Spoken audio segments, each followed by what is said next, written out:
Hey guys, welcome back to Previa Alliance. It's Sarah. And Whitney. And guess what? We're holiday series. Woo, woo. And you know what we got to do.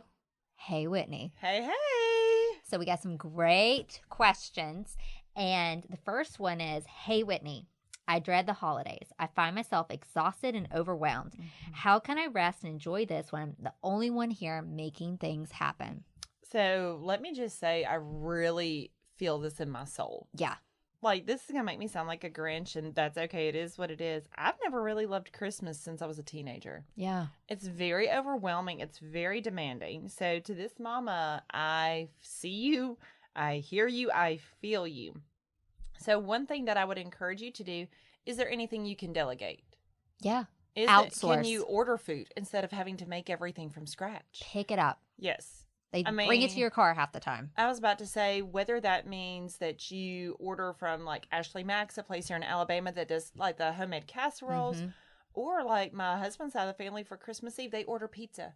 That's been their tradition every year. Because why not? Yeah. I mean, there's no reason not to. So Domino's, Papa John's, Pizza, whoever we use, they take the brunt of that. They bring it to the house. It's easy. So what can you delegate to others that you feel good about? Can family bring stuff? You know, like someone bring the sweet potato casserole. Maybe someone who doesn't have a newborn should make the more heavy dish. Yeah, agreed. Just putting that out there. Yeah, let's just throw that out there. Or, you know what? Casseroles from Walmart from the freezer section. The Evans, what is those mashed potatoes? They're so good. Yeah. Bob Evans? Yes, those are great. And the mac and cheese. Put it in the crock pot. Nobody's going to know. Oh, yeah. It's fine. I'll put it out in my plastic container and be like, I popped it in the microwave. Sure did. Yeah. I mean. And if you judge me for that, you judge me. That's it's on survival, so don't make things harder. Yes. Work smarter, not harder. And take time for yourself. Yes. If that's even getting up 10 minutes before your kids. Yeah. And enjoying a cup of coffee. For me, I can't drink coffee, so tea. Mine's V8. Yep. I got my Splendid tea in the morning. I need my 5-10 minute. Okay, I can do this. Let's, kind of wake myself up here a little bit. Yeah. Things like that. So I would encourage you, delegate out what you can delegate out. I'm one of those weird people. I do start my Christmas shopping between September and October. So start early if you can. If you can. I know Amazon did 2 Prime Days this year, which was great that they did a fall Prime Day, because my 5-year-old is getting to the point now where she can tell me more of what she wants. Yeah. So I don't need to assume and buy her stuff like super, super early, because what if she changes her mind? Well, they love that. And here comes the 15,000 Christmas toy catalogs that get sent to us. Yeah, those find their way in the trash somehow. It's a mystery. Whitney's like, let me put you away. Yeah, it's a mystery how that happens. So if you can Christmas shop early, do that. That way it's less all at one time. Yes. I would also encourage you, anything that you do on the regular, see if you can do like a subscribe and save to Amazon. So whether it's dog food or vitamins or anything. Diapers. Yes, diapers, wipes, formula, which formula is still so hard to come by. It is. So I feel you, formula mamas. I feel you. I know that the shortage is still so bad. But if there's anything at all that you can put on that routine thing that you don't have to think about, do it. Whether that means your bill's on auto pay. Yeah. Make Truly. your life easier. Yes. So whatever you need to do to streamline your life, throw that in there. Do you have support that can help you? Yeah. So if that means, maybe grandparents take your baby for a day so you can wrap gifts, or so you can clean, or, I did this for my birthday this year where my parents were like, what do you want? I'm like, I don't need anything. I said, but I would love for my house to get cleaned. Yeah. And so they gave me money and we hired a cleaning company, and it was nice to have somebody do that deep clean that I truly just can't make happen. Yeah. But they could. Yeah. They were there for a couple of hours. They're professionals, and there's a team of them usually, Yes. and this is just what they do. Yeah. Like these 2 ladies knocked out cleaning my whole, which I don't have a large house, but they knocked out deep cleaning my house in 2.5 hours. And I'm over here just like, how? Well, it would have took you like a day and a half. Let's be honest. Yeah. While my children are remessing things up. Yeah. So delegate what you can. You're not alone, this mom. I think we all kind of dread and feel overwhelmed because moms make the magic. We talk about this. Yeah. But look at ways that you're not putting more on you. Yeah. And it's okay. And you know what? Voice journal. I voice journal a lot during this season. Oh, heck yeah. And deep breathe and ground and all the cool things we've taught you before, but you'll get through it. Yeah, you will. You will get through this, and remind yourself of that too. It is a holiday season. Not year. It Praise is a God. season. So really, truly, it is 2 months. I'm going to say beginning of November till the new year. It is 2 months of kind of go, go, go, go, go. You will get through it. It will get better. One thing that might be helpful once the holiday season has passed, things settle a little bit. Try and write down kind of what it looked like. That way, come September, October of next year, Yes. it's like, okay, how can I go ahead and start planning things? How can I go ahead and start knocking some of this stuff out? Or what do I want to do different this year? Yes. And So- what conversations do I need to have about that? Absolutely. And so having the ability to kind of reflect back onto it, because hindsight's 2020. So good. Okay, Whitney, you ready for your next one? Let's do it. Okay. We are trying for a child and find the holidays so hard. Seems like there are a million pregnancy announcements, and it really gets to me. I feel like I should be happy for them, but I'm not. Well, first off, it's okay if you don't feel happy for them. That doesn't make you a bad person or a bad friend. Yeah. Because you're not going to that person saying, I'm so upset about your pregnancy announcement. Yeah. Feel your feelings. That's not a bad thing to do. Right. And also, it's very lonely. I mean, I feel like the holidays can be lonely anyway. And I feel like infertility can be lonely anyway. So we kind of have a double whammy right there. So with that, I would say limit your social media intake if that's where you're seeing the announcements. And everybody announces. I remember trying after our loss and trying for Will, and it was the holidays.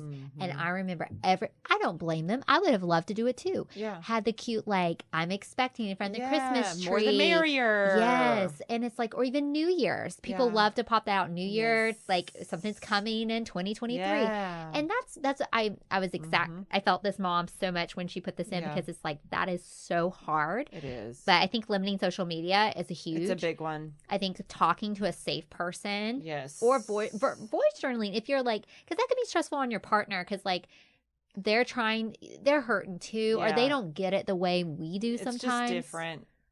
Let it out. Yeah. Voice journal is a good option. I would even say, maybe even do therapy because infertility has grief. Yes. The loss of something that your you expectations aren't what you had hoped that they would be. Yeah. So maybe even see a therapist and, honestly talk about the grief that you're experiencing. Yeah.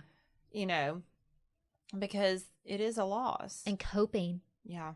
Because, let's say that not only are you trying to get pregnant, but maybe you've also had a miscarriage. It hurts so bad. And so, again, double whammy, double layers of grief there. So processing that grief, recognizing that, social media is not going to help at this time. No. The Hallmark movies, as a wear a Hallmark movie sweatshirt, they don't show that. And you're not going to see behind the facade of people's smiles that they're probably hurting too. Yeah. So to this mom, we're so sorry. We know it's hard. It's hard to walk that road. And you're not alone, and you don't have to feel happy about not having something that you're trying for, wanting for, praying for. And just encourage you that you're not alone. Yeah, absolutely. All right. Okay. Hey, Whitney, we keep getting asked when the next kid is. Ooh, and I'm dreading seeing my extended family who love to ask all the questions. Of course they do. The truth is we're not trying for more, and we're happy with our son. How can I tell them mind their business? So I feel this too, because when we were going through infertility, everyone's like, well, when are you going to get pregnant? When are you going to get pregnant? I got asked today they go, when you going for the girl? And I said, really? I was like, I don't have a uterus. And they're like, oh, what? I'm like, yeah, no. Lost it. Didn't choose to lose it. Yeah. But it's like one of those things. Why do people feel like they should ask us legit when you have another kid? Yeah. If you're having a kid. Yeah. Same thing. I'm sure It's ridiculous. I remember when I was like single, they'd be like, are you dating anybody? Yeah. Or if you're dating, are you getting married? Do you want to? Yeah. It's like, do you want kids? Do you want more? Like, why? Yeah. So what do you tell them? It's ridiculous. So admittedly, this is probably not a great thing, but I'm going to just tell myself here. Because why not? Why not? We're family here. Yes. So when we were trying to get pregnant with my oldest daughter, which is the one we had to do infertility treatments to get pregnant with, someone said, well, y'all have been married for nearly 10 years. When are you going to have kids? Blah, blah. And I said, well, we're actually working with a doctor on that, and it's not as easy as you think. So you can go the sassy route. Okay. We can be sassy. We can be sassy. Yeah. I don't know that it will end well, depending on the other Right. person's response. Okay. So I say that with kind of a grain of salt. Yeah. Just throwing it out there. Sometimes when you like, you're already over it. Let's be honest. You're over it. And and if you had a crystal ball and you could say, you know what, after our 5th IV cycle coming up, or if we, after 2 more losses, I will finally get pregnant. Yeah. If you could say that, whatever, right? You could look at them and say, but you can't. Yeah. You don't know. Yeah. And so, you can be sassy. Okay. If you want to be sassy, if it's at that point, I mean, I've done it before, and honestly, the person was kind of deer in the headlights. Yeah. They're like, oh, and I was like, yeah, it's not as easy to get pregnant for everybody. And or you can say, you know what, it's a really painful experience for me right now, and I'm not feel comfortable talking I'll share when I'm ready. Yeah. Well, and then I know for me personally, it was so much easier for me to tell a lot of people, oh, well, we just don't want children, then we can't have them. Yeah. Because you feel like I'm saying something's wrong with me or my husband Correct. or my body. So, as far as people saying, well, when are you going to have another one? You can say, well, it's just not in the books right now. They don't have to know that is a personal choice. Yeah. Could it lead them to believe that it's a medical thing in infertility? Possibly. Yeah. But that's their own fault for assuming. It's also their fault for putting you in that position. And I know moms who they're like, for my mental health, no, that's not best for me to add a child. Yeah. Or it's not best for me to do whatever. And that's fine. And it's best for my mental health to only have 2 children. And that's okay. That's okay. Yeah. So to this mom, we know you're going to get these questions in the holidays because you're seeing extended family, you're seeing cousins, you're seeing family friends, right? You're going back to your hometown or whatever, or you're meeting new people who are being brought into the family. Yep. And that's kind of just, I think, questions that people assume are just like talking points. Yeah. It's almost like small talk in a sense to try and get to know people. They can be very hurtful. Especially in the South. And intrusive. Very intrusive. And judgmental. So, like Whitney said, if a sass moment comes out, it comes out.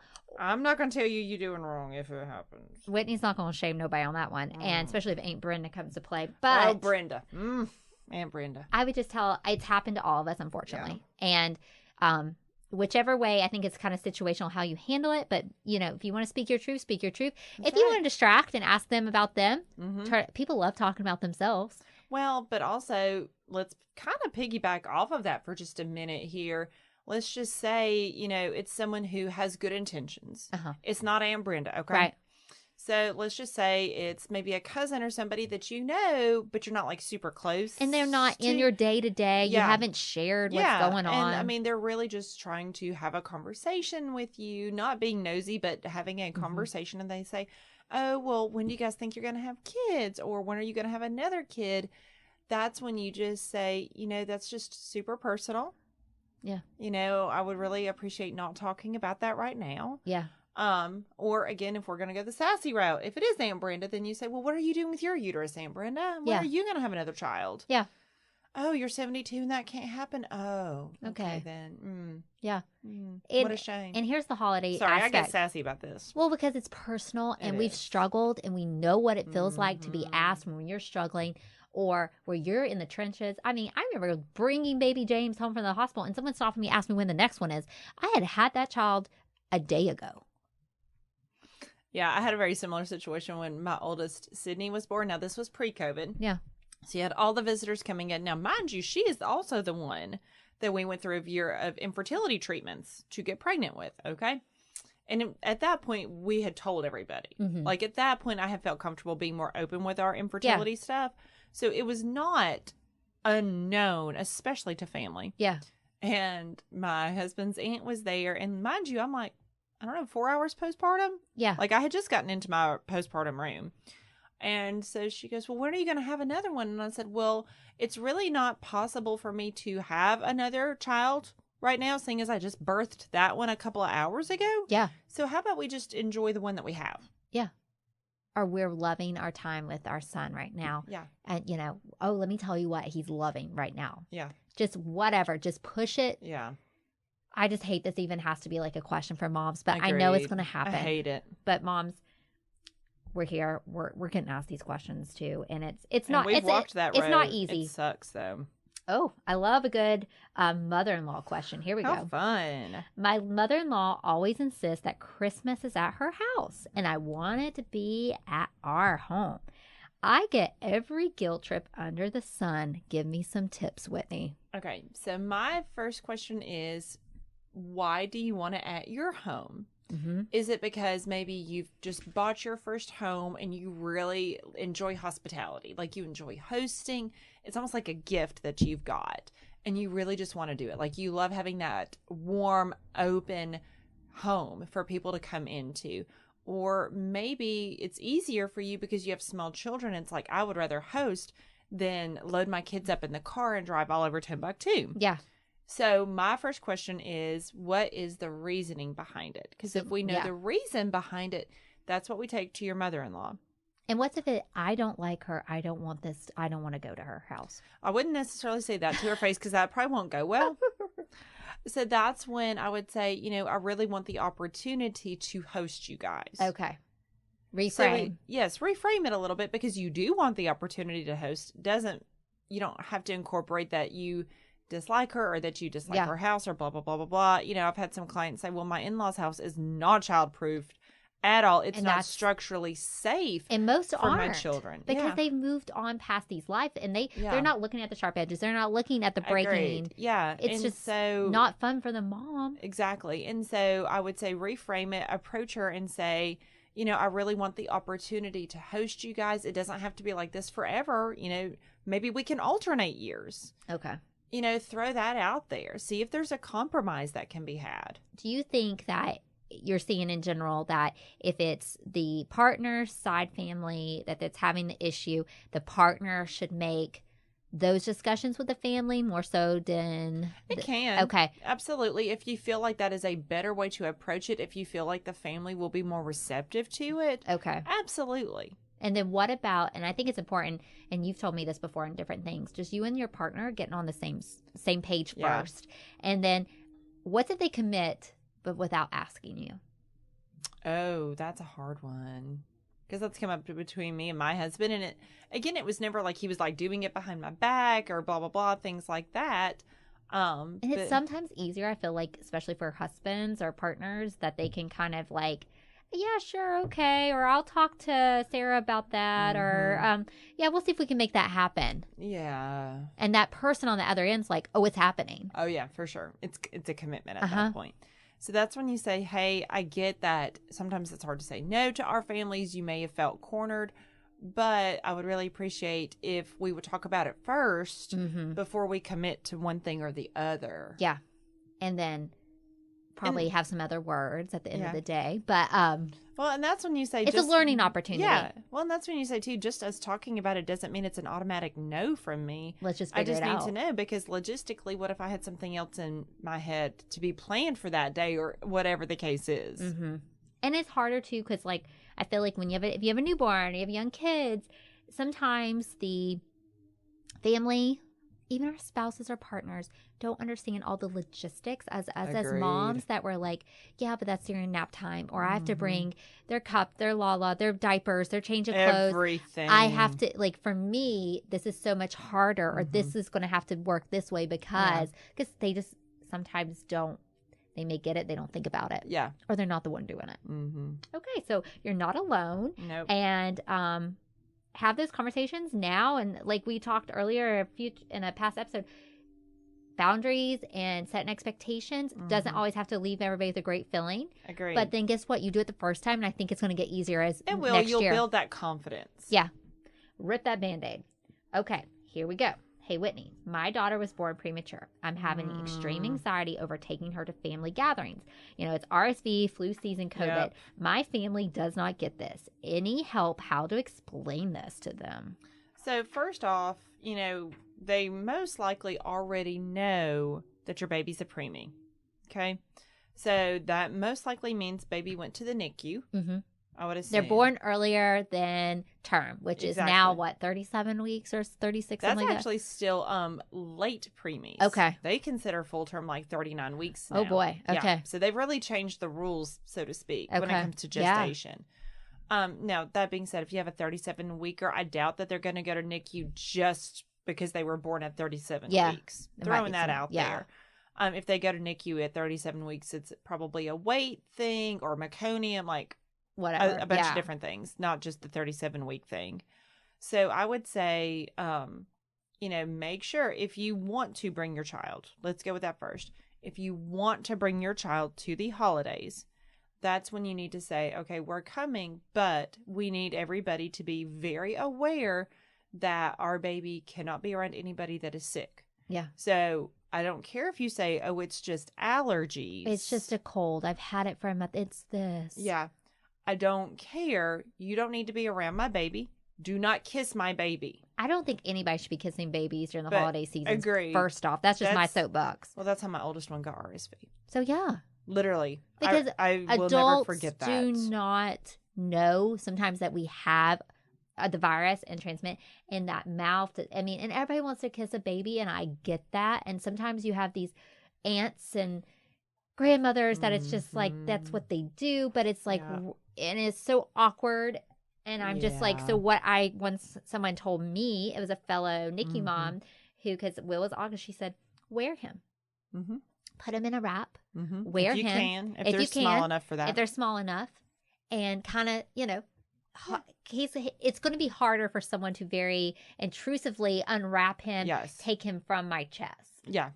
And I could kind of just, put my hand there if you're trying to go for it, or turn my shoulder. Yeah. So that's one thing I would say. But you have to, it's your baby. Yeah. So I would say if you want to bring your baby, make sure that you say, if you've been sick, let us know, because we will choose not to come. Yeah. Just because we cannot risk our baby getting sick. Mm-hmm. If it makes you feel better for people to wear a mask around your baby, ask them for that. Masks are so much more available now than they were a couple of years ago. Hand washing. I was going to say good hand hygiene. No, again, soapbox, no kissing the baby. Mm-hmm. I don't care if you avoid the face. If you kiss my child's hand, they're going to put that. Well, because that's what happened with Sydney. Because she was a few weeks shy of turning 1. We were at a family Christmas on Christmas Eve, and Aunt took her hand, kissed on it, because that's people what they do that. That's what they do. Very old school, super old school, like in her 70s, 80s, old school. And guess what? Christmas night, a good 48 hours later, which is the perfect incubation for RSV, she woke up screaming in the middle of the night with a 102 fever. So, and that's a good point. So she was almost 1. So we're talking about babies and she was not a preemie. She was born at 39 and 2. So we're talking about just in general. If you have kids, it's challenging enough. If you have older kids in school or daycare or just the holidays and family and germs, it's hard to navigate this alone. So it's okay. Set these rules. Hey guys, or if you have a medically complex child and say, my baby cannot have this. Yeah. And this is detrimental. And again, not because I would do this to my ped, because I love our pediatrician, love her to death, but throw your ped under the bus. Yes. Say your pediatrician advised you to do or not to do this and this and this. They advised us that it's best not to be in family gatherings. Large crowds. Right now. Or, we just, at the end of the day, we'll FaceTime in. Yeah. And, send some pictures. We'd love to. Yeah. We hope when different time, different season. Yeah, maybe in the springtime we can all get together, or, things of that nature. But do not feel guilt or shame. No. Because you know what? At the end of the day, I say this, it's like, you're the mom who has to take care of the kid, and you're the one who's going to be like Whitney, waking up to the scream of the fever and being upset and fearful of your child. And for some babies, this could mean hospitalization or death. Easily. So this is something that you should never feel bad about advocating for your child. No, and, not at all. Just do not kiss a baby without getting somebody's permission. I just don't kiss a baby. Like, that's just weird, too. I'm just going to say it. Let's just not kiss the babies. Please, please, please, please. If you are listening to this and you do not have a child yourself, you are a family member, friend, what have you, please hear us say with genuine hearts, do not kiss babies. They can get severely sick. Even my 39 almost 1-year-old daughter, who was very healthy, she is not my sicky child at all. No. I had to take her to the pediatrician daily for a week to get O2 sats taken on her. And that's so terrifying as a mom. It was horrible. And I was a first-time mom, too. That's like the summary of your holiday there was just like... Oh, it was a lot. I will never forget it, because then I got her out of the crib, honestly took her jammies off of her, sat up in the recliner the rest of the night just with a very, very lightweight swaddle blanket just laid over her in her diaper holding her up so she could sleep. And I'm over there freaking out of, do I go to Children's? Do I wait for the ped to open? What do I do? What do I do? What do I do? And you know what? And that person and those people, especially the old school, that's not their intentions. No. But they just simply don't know better. So we just... Agreed. So it's okay to tell them. Yeah. Okay, moms, we have gave you some really hot topics. We're going to continue more episodes. Yes, that's right. Hey, if you ever have a question, Hey Whitney question, you're in the middle of it, and you're like, I really want to know, DM us on Instagram. Yes, absolutely. Send it to us, and we'll give it to her. Yeah, and Whitney loves this. So. Oh, yeah, it's fun. Till next time, guys. See ya. Maternal mental health is as important as physical health. The Previa Alliance podcast was created for and by moms dealing with postpartum depression in all its variables, like anxiety, anger, and even apathy. Hosted by CEO, founder Sarah Parkhurst, and licensed clinical social worker Whitney Gay, each episode focuses on specific issues relevant to pregnancy and postpartum. Join us and hear how other moms have overcome mental health challenges, as well as access tips and suggestions on dealing with your own challenges as moms. You can also browse our podcast library and listen to previous episodes at any time. Please know you're not alone on this journey. We're here to help.